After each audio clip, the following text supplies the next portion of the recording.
What is up, everybody? I was about 10 minutes into filming this video and realized that my mic was swirled across all the way over there. So here we go. This is session 1 of Rift of Nations. I'm so excited. We played about a week ago. I'm about to go over this whole thing. I'm gonna move this so I don't hit it with my excited hand gestures.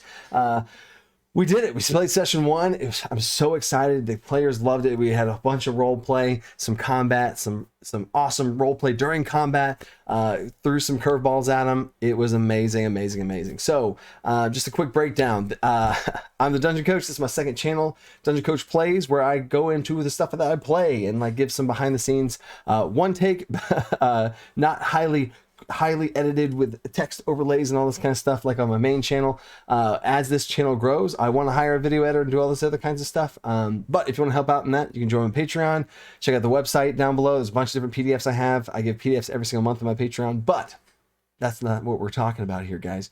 We're talking about Rift of Nations campaign. Sounds like a video game title, but Rift of Nations, there's a bunch of different nations going around, kingdoms at war, kind of Game of Thrones style kingdoms against each other, but there's actually some stuff going on behind the scenes. So if you want to check out the big overall campaign, I'll have the links in the description, and it'll be at the top of the playlist of the campaign overview of like what the heck this campaign's about, what's going on, and it's from the DM's perspective. So I'm telling you all the juicy secrets of how I took all the characters' backstories, weaved them together into one cohesive, twisty-turny plot line.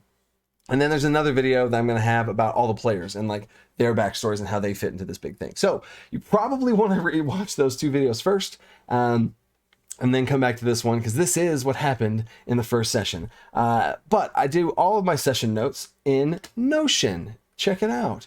Notion's pretty awesome. It has a whole bunch of stuff in there. If you guys want to see a tutorial on Notion, that's cool. I also, as one of my upper Patreon rewards, I have give you complete access to my my live document of Notion, and you can see what's all going on, use the stuff for yourself, whatever. So anyway, this is session 1. These are all the homebrew rules that we talked about of like what I was using, and just giving some ideas just to let them know like what kind of thing I'm looking for. 2 of the players are brand new, so this meant nothing to them, but the other 2 players I talked with beforehand, and they already knew this because they played me before. So really there was nothing new here, because I'm not going to try and throw 1,000 homebrew rules at people and they're like, what's happening? I'm confused. No. Inspiration, I gave everybody out an inspiration, right? At the very beginning of the game, you got a 1d6 inspiration. I have a whole video I'm going to be doing in Alcanar's Almanac, and coming out on the main channel for inspiration and how I do it. But I use the D6 system of inspiration. I give them out D6s. They can add it to pretty much any role that they want. But I gave 1 extra bonus inspiration to one of the players that really flushed out their backstory, and they dove into the world so hard. It was so cool to see that, so I gave him inspiration. Rewarding the player for investing into the game, because as a Dungeon Master, it's like little candies. Give them out for what they do, or for players doing, rewarding them for the things that you love about the game. So I appreciate that and respect that. So here we go. Pre-game, this was kind of getting their minds right. This was getting them like, it's a sandbox game. It's very sandboxy. I have no idea where they're going to go. I have a whole, I could do a breakdown of how I flushed out and built out the world. I'm going to try and do those on live streams or other videos as far as the campaign creation instead of the actual play-by-play of what's happening. I'll probably make a separate video series about creating stuff. But it's a true sandbox, so buckle up, players. But that's also inspiring them to go out into the world and do stuff and not be like, what's the Dungeon Master want us to do, you know? So next, Rift of Nation, Hope Awakens. That's the title, baby. Prologue. So I gave them a little prologue of what's going on, like this is the stuff that they would know. There was a wondrous accord. So I'm not going to get into all of this because I'm going to talk about all of those things in the video that's going to be down in the description about the world setting. So I talked about the nation's history, population, how like the different standing armies from other places.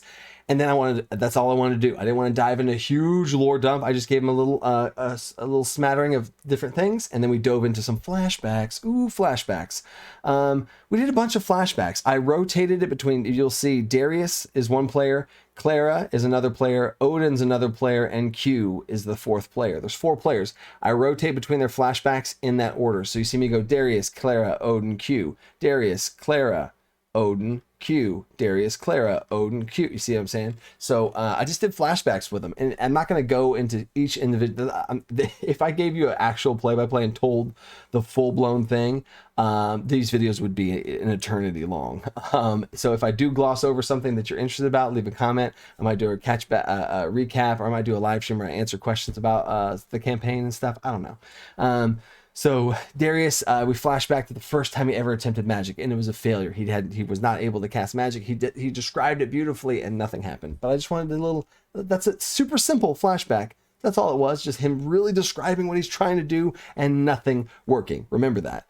Clara saying bye to her dad for the last time. She told me that her dad left when she was 5 and she never saw him again. So I gave her a scene with her dad. Curveball.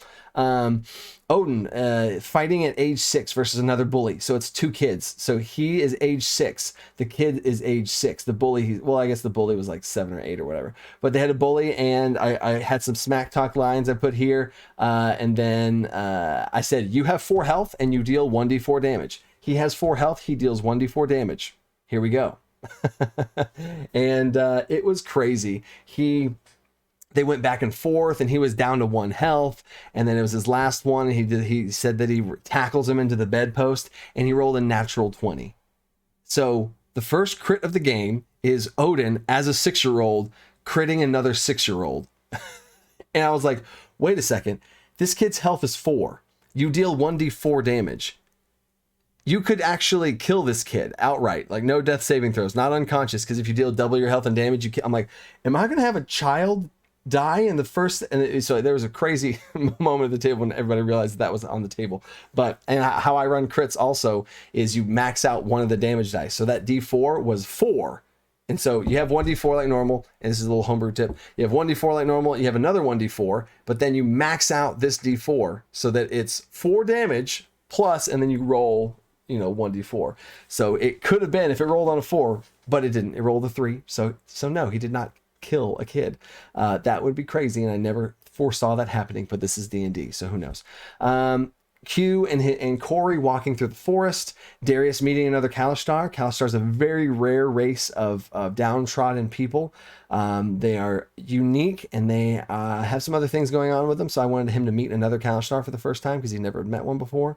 Clara and her little sister playing around and getting kind of tinker with some tech toys. Odin and his mentor, his like older mentor, kind of father figure, kind of like the last time he saw him before he left, and he never saw him again. So I'm giving the players these moments to talk to these characters that they say that they lost in their backstory or that they haven't seen again, right? So that they feel more connected to them. I think that's a huge thing about flashbacks. Darius's second magic attempt that actually works now. He had a thing that I did with him one-on-one as far as how we unlocked his magic, and that happened. The other players don't know about that because he's actually a warlock and not a wizard, but anyway, they think he's a wizard. Clara with her uncle, kind of tinkering around with him before she goes off to war. He was able to ask her one of 3 questions, and I gave her 3 different topics that she could learn about. She chose enchanting. I talked to her about enchanting. And then Odin, the brawler guy, he's in a fight club. I had a little scene there. And then I got the scene where Q joins the army, a scene where Darius joins the army, and a scene where Clara joins the army. Were the last 4 scenes here.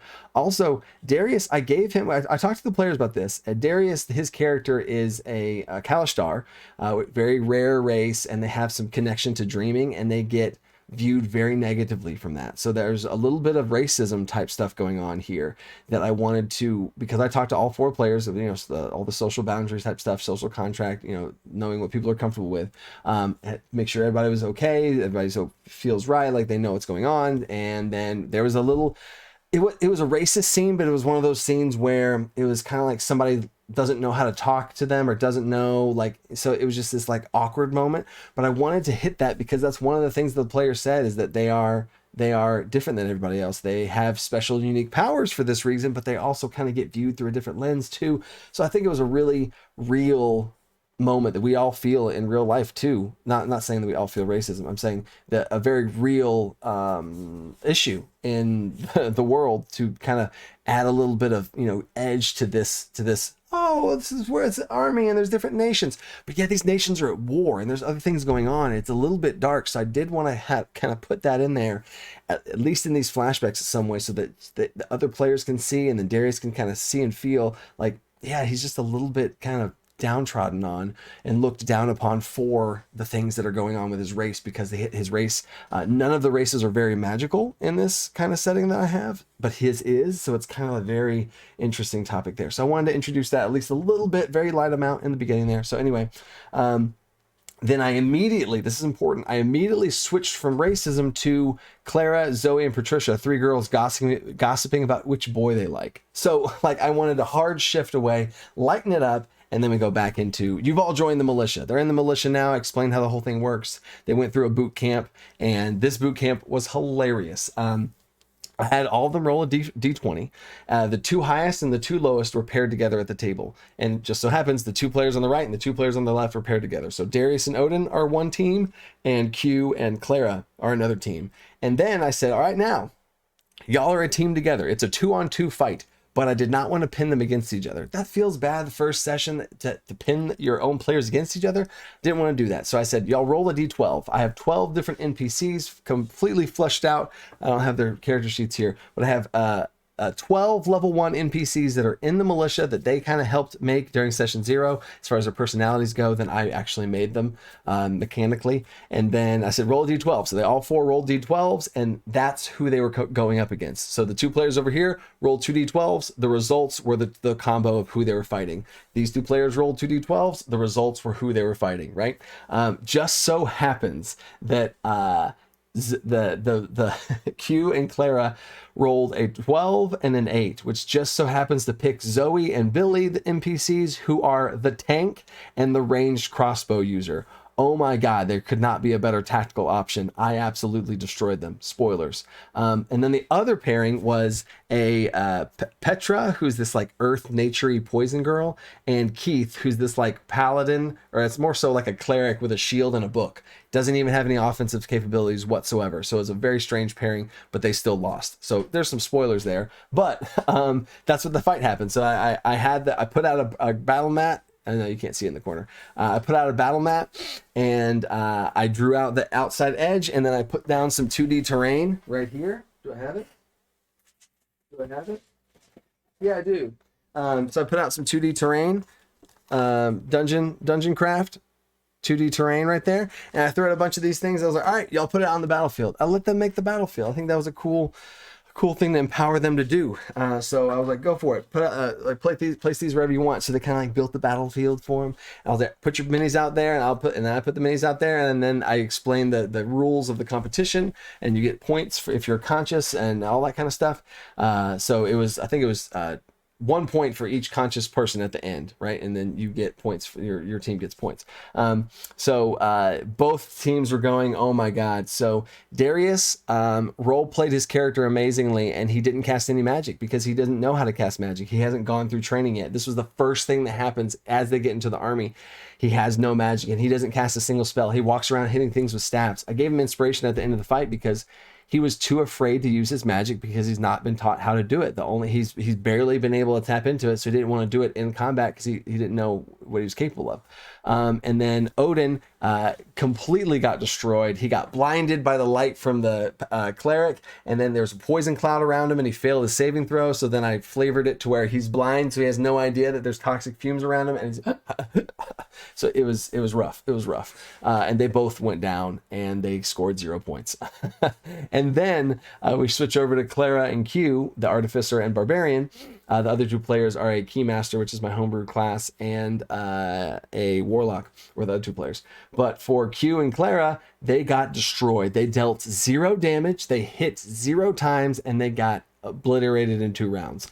It was the perfect score for Billy and Zoe. Billy and Zoe were the 2 NPCs. So hilarious. And I was like, this is exactly painting the picture. Thank you, Dice, for painting the picture of these 4 being just at the bottom of this army situation. Because man, if they're on the bottom, when they get to the top, whew, I can't wait. So anyway, there's that. Then we went to a history lesson.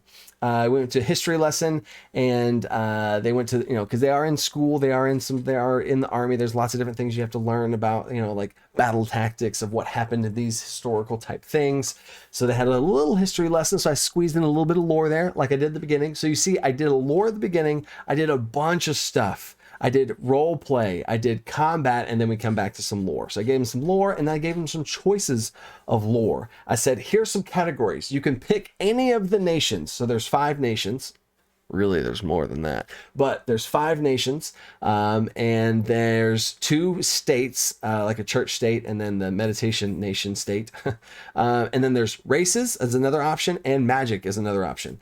Pick one thing, and I will give you a bunch of information on that. So this was a great option because it was towards the end of the session at this point, and they can choose which thing, and then I can stop. Instead of lore dumping to 4 different people at the table, I send them individual videos through a little app that I use called Marco Polo. I send them individual video messages, and done.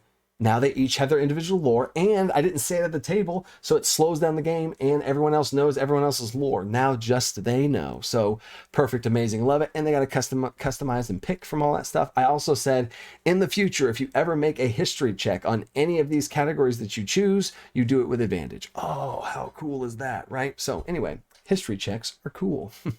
And don't break the game. So anyway, then I ran through a couple scenes here. We did Odin and Billy. Oh, Odin is the punchy fighter guy, and Billy is the guy who absolutely whooped the other group at the table, the tank sword and shield guy.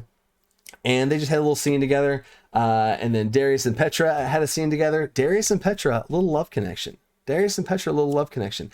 They were paired together in a combat, and they fought each other. Petra uses poison type nature magic, and Darius uses like vine type nature magic. So they were bonding over that, and there were some really interesting things with roles and things said, and like even when I was role playing Petra and he was role playing himself, or Darius, it was like these little things where like we said the same thing and then stopped. So like it was kind of funny because Darius he's been my best friend for years now, and we're really synced up as people, so it was kind of funny for this moment. I don't know if that's why we accidentally said the same thing at the same time, but anyway, that was really cool. And then I started to roleplay her, but I have some stuff down right here. Let me get back to this. I have some stuff down here that I never got to. I had Petra as this very like pessimistic, like conspiracy type character. That was my original thing for her. But as I started talking with Darius back and forth, she was just like shy and kind of loved nature and plants and stuff. And I dove into the loving nature and plants and stuff instead of the conspiracy thing. So I'm probably going to, in fact, I need to make a note of that. And these are live filming, so I got to do it right now. Conspiracy. So that I can give that NPC trait to a different NPC on my random NPC generator that I have.